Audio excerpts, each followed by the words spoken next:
రాష్ట్రాల్లో TDP Janasena BJP కూటమి విజయం ఖాయమని కాకినాడ రూరల్ నియోజకవర్గ కోఆర్డినేటర్ పిల్లి సత్యనారాయణమూర్తి పేర్కొన్నారు. కాకినాడ రూరల్ వలసపాకల్లోని మాజీ ఎమ్మెల్యే పిల్లి అనంతలక్ష్మి సత్యనారాయణమూర్తి నివాసం వద్ద పాత్రికేయుల సమావేశం నిర్వహించారు.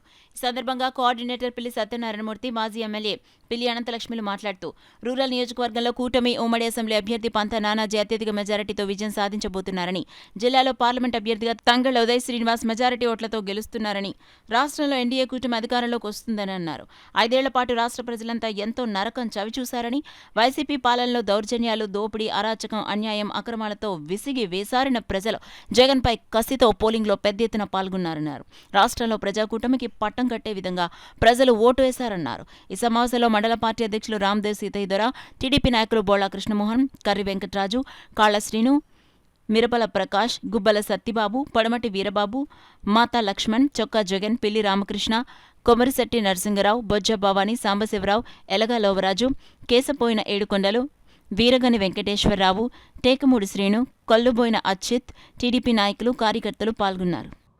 మరి రాజకీయ వ్యవస్థలో తెలుగుదేశం పార్టీ నందమూరి తారక రామారావు గారు, చంద్రబాబు నాయుడు గారు 34% స్థానిక సంస్థలలో రిజర్వేషన్ కల్పించిన దాన్ని 24% దింపిన జగన్ గారి ప్రభుత్వం దాన్ని గుర్తుపై చేస్తాం, మళ్ళీ 34% అని చెప్పటం, ఇవన్నీ కూడా మాకు సానుకూలత పెట్టి సీట్ వచ్చిందా రాలేదా, బూసీలకు న్యాయం చేశారా అన్యాయం చేశారా అన్నది కొర కాకుండా టికెట్ రావటమే న్యాయం, టికెట్ రాకపోవటం అన్యాయం అన్న భావన పెట్టుకోకుండా తెలుగుదేశం పార్టీ నాయకుడు బీసీలకు అత్యున్నత స్థానం కల్పించి అన్ని విధాలుగా ముందుకు తీసుకెళ్తారన్న ఒక సదుద్దేశంతో అందరికీ కూడా చెప్పి అందరినీ కూడా ఒప్పించి వెళ్ళటం జరిగింది.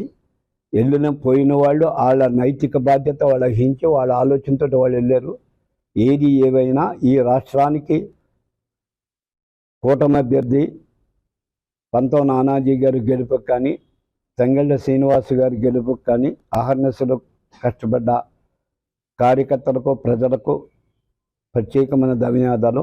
చాలా దూర ప్రాంతాలు, చాలా రకాలైన ప్రాంతాల వెహికల్స్ మీద రకరకాల వారి నుంచి కూడా వచ్చి సమయస్ఫూర్తితోటి ప్రవర్తించి ఆలస్యమైనా నిలబడి రాత్రి ఎండనకుండా వాననకుండా చూసి రాత్రి 10 అయినా 11 అయినా కూటమి అభ్యర్థులు గెలుపు కృషి చేసిన ప్రతి ఓటర్కి కూడా ఉదయపూర్వక నమస్కారాలు, ధన్యవాదాలు తెలియజేస్తూ ఉన్నాం. అలాగే భవిష్యత్తులో రేపు 4వ తారీఖున ప్రమాణ స్వీకారం అయిన తర్వాత ఈ రాష్ట్ర ముఖ్యమంత్రిగా నారా చంద్రబాబు నాయుడు గారు ప్రమాణ స్వీకారం చేస్తారని మేము అన్ని విధాలుగా అఖిలాండకోటి బ్రహ్మాండ నాయకుడు శ్రీ వెంకటేశ్వర స్వామి ఆశీస్సులతో మా నాయకుడు ఈ రాష్ట్రానికి ముఖ్యమంత్రి అవుతాడని మీకు పూర్తి నమ్మకంతో మేము ఉన్నాం.